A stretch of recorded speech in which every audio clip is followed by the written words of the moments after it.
Dear viewers, the topic for today which we will examine, which we will discuss is the Biden administration or the new American administration ready to play a leadership role in the world? To what extent the US is ready to play a leadership role? The policy of multilateralism, the policy of engagement. Unlike Donald Trump, former American president, when the US was not able to play a leadership role, US was a target of severe international criticism. On February 5th this year, the US President Joseph Biden, he visited State Department in Washington DC, and he addressed those associated with the State Department. And in his address, he examined, he discussed, he spelled out the salient features of American foreign policy. That is, what shall be the US foreign policy as far as the Biden regime is concerned. There are 5 major characteristics which we need to take into account when we basically try to argue to what extent the US will be able to play a leadership role in the world. The first is basically that after 4 years of Trump administration, and even before that, the major challenge which the Biden administration will face, it relates to anti-Americanism. That is, anti-Americanism which surged in almost, particularly in the Islamic world, in the Muslim world. To what extent the Biden administration can take measures to dilute, control and reduce anti-Americanism. And that anti-Americanism was basically the outcome of American policies. For example, in case of Palestine, in case of Afghanistan, in case of Iraq, in case of Yemen, in case of Syria and so forth, Libya. So that is one thing which we have to take into account. To roll back as far as anti-Americanism is concerned, and it's a big challenge as far as the American foreign policy is concerned. The second thing is basically that will the Biden administration adhere to the Doha Agreement, which was signed in February 2020 between the US and the Taliban.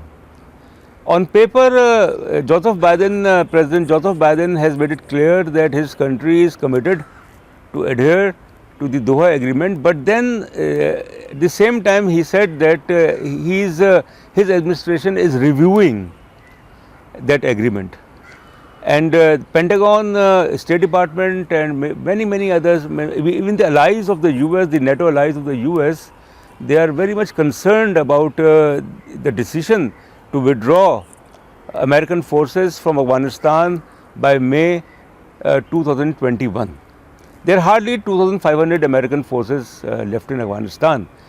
So Taliban, they have warned that if the US reverts or if the US refuses to comply with the Doha agreements, then there will be war in Afghanistan, there will be a serious armed conflict in Afghanistan. So that is what they have threatened. That's another challenge for the US in foreign policy. The third thing is about Russia and China. President Biden has taken a position in case of Russia that the US will not give a free hand to Moscow. And in case of China, President Biden recently had a telephonic conversation with his Chinese counterpart, President Xi Jinping, for 2 hours. So 2 hours, that is unusual. Joseph Biden, he held a conversation with the Chinese president, in which he talked about the human rights issue, Hong Kong, Xinjiang, Taiwan. These are the fault lines as far as China is concerned. And he told China clearly, and in case of economic and trade matters also, that the US will not compromise principles as far as human rights concerned, as far as the persecution of the Muslims, the Uyghur Muslims in Xinjiang concerned.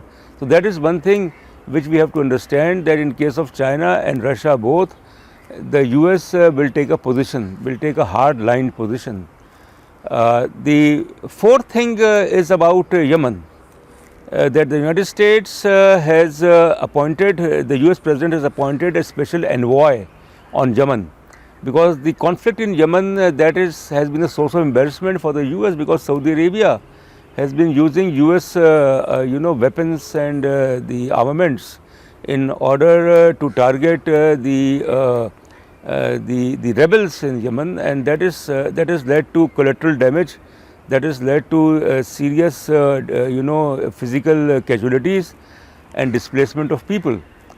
So that is one thing which we have to understand, that in case of Yemen, in case but certainly in the foreign policy speech of President Biden in the State Department, which is number 5th, there was no mention about Jammu and Kashmir. That Jammu and Kashmir, which is a flashpoint in Indo-Pakistan relations, that it is a major destabilizing factor in South Asia. So it was not mentioned as such in the speech of President Biden as far as the Kashmir issue is concerned.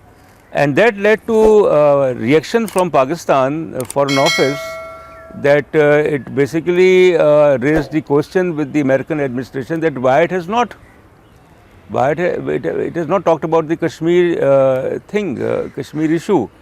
And then there was a statement by the State Department in which they said that they consider Jammu and Kashmir as an unresolved conflict between India and Pakistan, which needs to be settled through negotiations. So that is something which we have to understand about the American foreign policy. And the sixth thing, which is also a major challenge, that how the United States, the Biden administration will deal with the Palestinian issue. Of course, the Palestinian issue is a long standing issue, and the American administrations all the way, when there was the Camp David Accord and the Egyptian-Israeli peace treaty and the Oslo process and the Oslo Accords in September 1993, mediated by President Clinton. So the thing is basically that in case of the illegal Jewish settlements in the West Bank, the Biden administration must take a position, because these are illegal settlements. And Donald Trump, when he was the president, he basically approved the shifting of American embassy from Tel Aviv to Jerusalem, and Jerusalem, East Jerusalem, and Jerusalem is a disputed territory. It was occupied during the June 1967 Arab-Israeli war. So when we talk about the leadership role of the US, as far as the world is concerned, that one area which has been a source of embarrassment for the US in terms of human rights in the post 9/11, that is basically the Guantanamo Bay. Former President Barack Obama, when he had launched his election campaign, he talked about closing the notorious Guantanamo Bay prison in Cuba, where those who were arrested, who were suspected to be involved in 9/11 or the terrorists, they were, interrogated in a very inhuman manner. So that is, I think, a scar in the US, a major scar. And Biden administration is also thinking in terms of closing the Guantanamo Bay. But that is something which is not so easy. Even during 8 years of President Obama, the US was not able to close the Guantanamo Bay prison, which has stories of torture, which has stories of inhuman treatment to the prisoners who were confined for years and years and without any trial, without any. So that is something which the US should get over, should move on. Now, 4 years, in coming 4 years, it is true that at the moment the US, the Democratic Party has a majority, a fragile majority in the House of Representatives. It has a very fragile majority in the Senate. So On paper, it will be possible for the Biden administration to get various reforms approved in the Senate, because it is Senate and the Senate Foreign Relations Committee which basically controls foreign policy. As far as the aid bill is concerned, as far as sanctions are concerned, as far as many other things are concerned. In case of Iran, certainly it's a major challenge for the Biden administration, because there are indications that this administration will rejoin, will return to the 2015 Iran nuclear deal.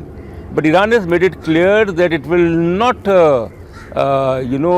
revert back to its nuclear program unless the US lifts sanctions. So that is something, this Iranian, this nuclear thing, which is a major test case as far as the US is concerned.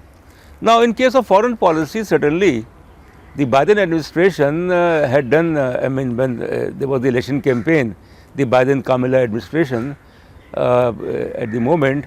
So the president and the vice president, when they were contesting, Joseph Biden and Kamala Harris, so they basically did a lot of homework and they created various foreign policy groups on Palestine, on China, on Russia, on Kashmir, India-Pakistan relations, the Middle East, on Latin America, in case of NATO, Africa and things like that. So one can only hope that the US reverts back to its leadership role.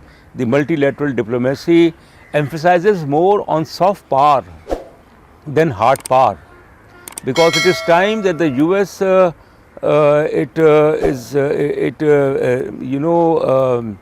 tries to dilute the anti-Americanism thing, tries to deal with the issues which cause a lot of damage and harm as far as the image of the US is concerned, immigration, things like that. And that is something which the Biden administration will have to cope with in coming few months and few years. Thank you very much.